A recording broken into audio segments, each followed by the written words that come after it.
Alright mga kabarkada, what a blessed Monday morning, November 24, 2025. Paspasa sa panahon mga kabarkada, no? November 24 na. Alright, basta mga nag-birthday niya, happy birthday.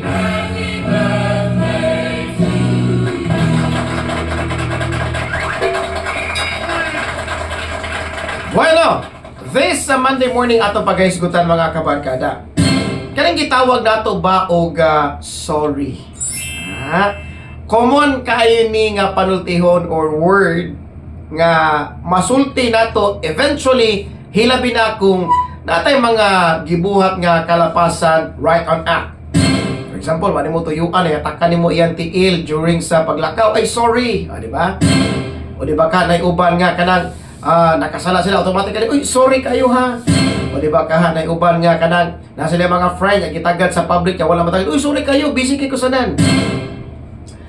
Kumusta man ang pulong nga sorry karong mga panahuna? Kumusta ang pulong nga sorry karong mga panahuna? Bugat pa ba ang sorry karon sama sa unang panahon? Just like before mga kabarkada nga when we say sorry ngadto sa usa ka tawo, bugat kay na. Nga naman, because you are internalizing, you are realizing deeply mga kabarkada nga nakahimo gid kag sayop. That's why you say sorry mga kabarkada. Kay kaning word nga sorry man jud, kung himug-atan lang jud ni sa usa ka tawo, masabtan jud ni siya dayon. Ang pulong manggod nga sorry karong panahon na, gaan na lang kayo isulti. Porte naging gaana kayo mga kabarkada. Nga kung imong kwentahon, kung imong sabton, murag mahugra sila og wala na nagsulti na kog sorry. Dapat pasayloon ako nimo kaya na ngayon ako sorry. It doesn't work like that mga kabarkada. Hilabi na sa mga tao nga mga matured. Kay ang word nga sorry manggod mga kabarkada, bugat kay na isulti sa tao nga mga matured. Ano man, sagad manggod sa mga mature mga kabarkada, lisod isulti ang sorry kung dili pa nila ma-realize nga saypan yun sila. Karong panahon na sa atong generation, ang word nga sorry dali ra kay ilitok, gaan ra kaayo nga pulong, nga daw walay bili ang word nga sorry.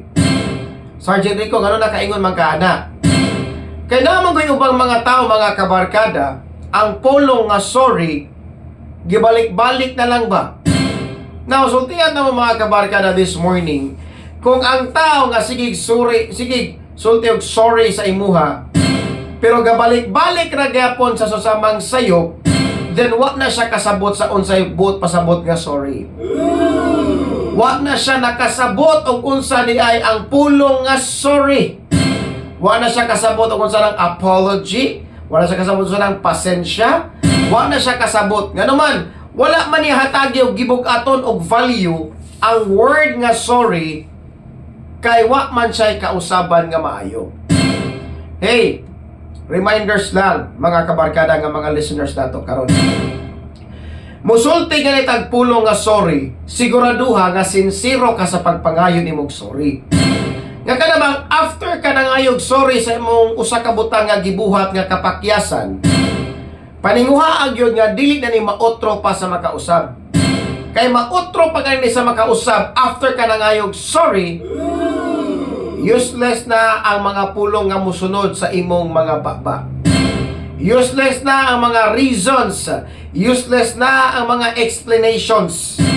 Nga naman, it's because there is no such reason mga kabarkada nga mangayo pagkaog sorry kung ibalik-balik naman lang gani nimo pagbuhat nga sala.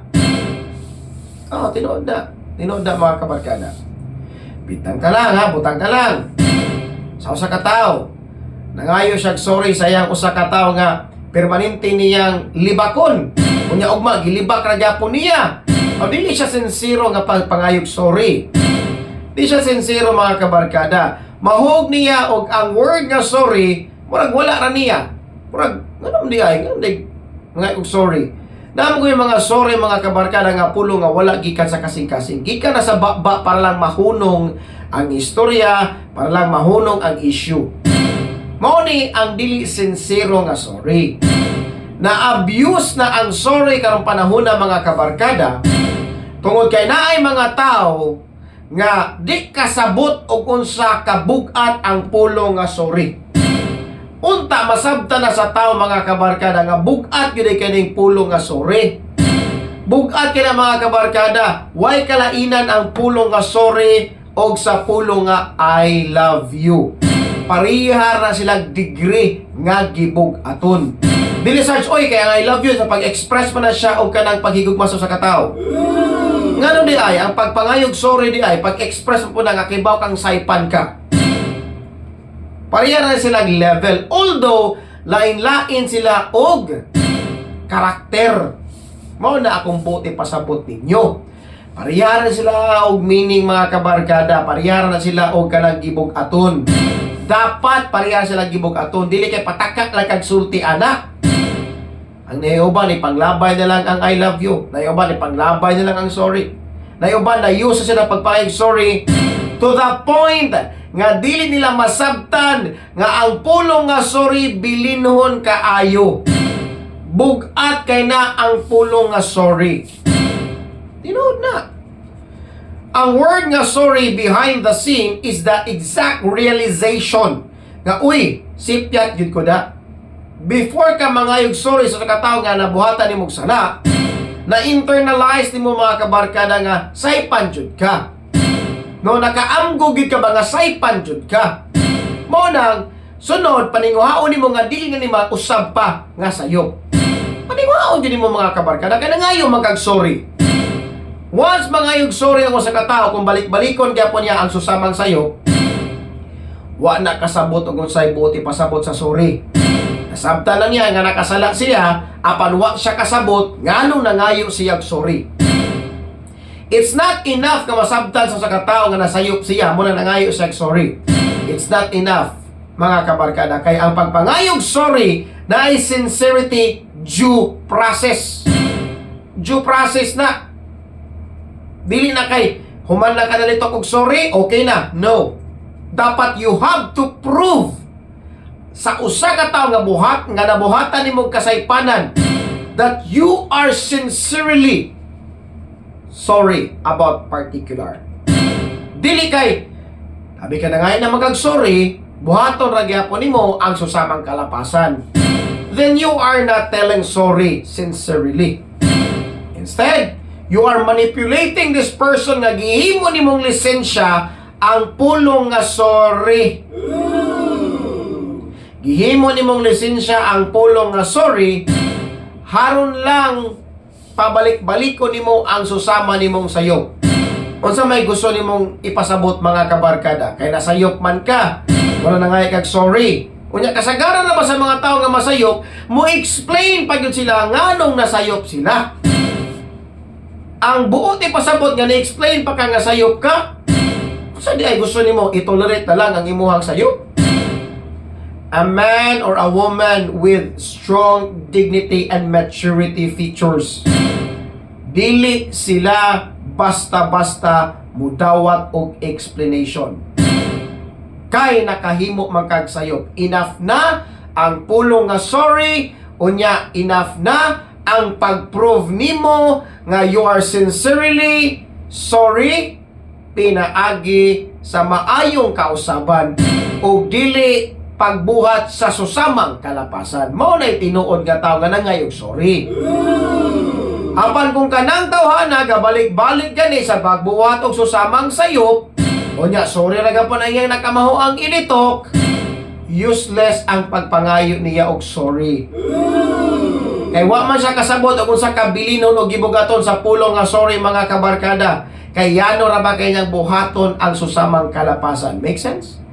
So karon this morning, mga kabarkada, naabay tawo nga nangayog sorry nimo. Naabay tawo nga nangayog pasensya nimo. Paminawa yang gisulti nga pasensya, paminawa yang gipangayo nga sorry, and then look forward kung iya kaning buhaton og usab. Then kana nga tao peke na siya sa pagpangayo niya sorry. Dili na matinud-anon nga tao nga nangayo siya kunuhay og sorry sa imuha. No. Dili na tinud-anon nga tao. Ang matinud-anon nga tao after niyang nihatag og sorry, after siyang nisulti og sorry nimo, dapat dili na gyud buhaton ang susamang kalapasan. Mao na itaw nga sincero nga ngayog pasaylo sa iyahang gibuhat nga kalapasan.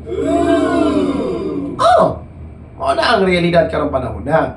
Dili pwedeng i-normalize na lang ang sorry. Nasayop siya ning butanga, ugma nasayop ka po siya ning butanga, sunod ugma nasayop ka po siya ning butanga, unya permanenteng sorry. No. Sorry means nothing if walay positive changes. Timan-i gyud ang mga kabarkada. Mao na po na sa I love you. Ang pulong nga I love you useless kung walay action. Useless kayo mga kabarkada. Dapat kung wingon kag I love you sa katao, you are dedicatedly, sincerely showing it up that you really love this particular person, because that's how you do. That's how you think. That's how you say. And that's how you act. Labi nang, that's how you feel. Maura po na sa sorry. It should be vivid. It should be klaro mga kabarkada nga the way ka mga sorry, nga makita sa tao nga he is or she is really saying sorry, kay naa na may mga nindot nga mga kausaban sa iyang kinabuhi, kay nausab naman ang iyahang kinabuhi, kay wala naman niya balika o buhat ang iyahang mga kalapasan. O kana may tao nga sincerely nga nangayog sorry ug nakasabot sa pulong nga sorry. Dili kay ang sorry nahimo na lang uran sa usa ka tawo para balik-balikon ang susamang kalapasan. Manipulation na. Manipulation at its finest mga kabarkada. So when you say sorry sa usa ka tawo kay gibaw ka nasayop ka, paninguhaa o paningkamuti nga dili na mabuhat sa susamang kalapasan. When you say sorry sa usa ka tawo mga kabarkada, either kaliwat man na, parinti, hinigugma, igsuon ug unsa man gani mga kabarkada, paniguraduha. After you say sorry to this particular person, paninguhaa nga ayaw na gyud buhata ang susamang kalapasan. Ninamnam ko grade 3 ko mga kabarkada, akong maestra si Ma'am Ibanez. Dito gyud ko maka-cut-on aning butanga nga pasuwaton kag papel, luyog-luyo mga kabarkada, 5 ka pages. I am sorry ma'am, I will never do it again. Mao gyud na akong mahinumduman sa akong maestra nga nadana ko hangtod karon. That when you say sorry mga kabarkada to a particular person, dapat you should never do it again. Kay nangayon naman kag apology. Apology means nothing if you always do it again and again. Huwag mo ra pag nag-enjoy ka sa pagbuhat ni ining mga butanga. Make sense? Grasya sa Ginoo. Dalay ko ng Diyos kanunay, and to God be all the glory mga kabarkada. Share this video sa inyong mga kabarkada kung gusto nyo mapasabot kung unsa ang pulong nga sorry. Ayaw ipakagaan ang pulong nga sorry. Kay ang sorry o ang I love you, pareha ra sila gibugaton, dapat ngadto sa bakbak sa katawo nga sincero sa iyang gipangbuhian nga mga pulong. Make sense? Dalay ko ng Diyos mga kabarkada. Mayong morning!